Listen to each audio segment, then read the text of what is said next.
It's because I allow it.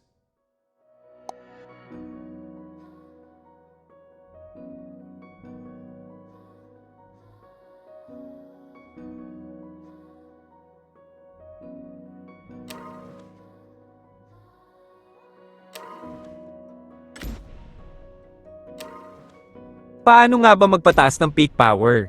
Kung gusto mo magpa-top global sa Honor of Kings, ganito gawin mo.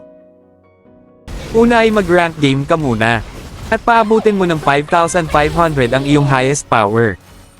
Ang max lang kasi niyan ay hanggang 5,500 lang sa rank game at hindi na magdadagdag pa. At kung maglalaro ka sa peak power ay maaari ka makapag-top global kagaya ng nakikita ninyo ay lagpas na ako sa 5,500 na highest power.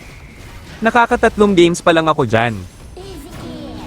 Sa umpisa ng laro ay i-click ninyo ang rank game, tapos nun may dalawang pagpipilian, rank game o peak tournament. Syempre dahil magpapatop global tayo, ang pipiliin natin ay peak tournament. May oras nga lang pala ito, 19 at 1, ang ibig sabihin niya at 7 PM ng gabi ang umpisa at ang tapos ay 1 AM na ng madaling araw.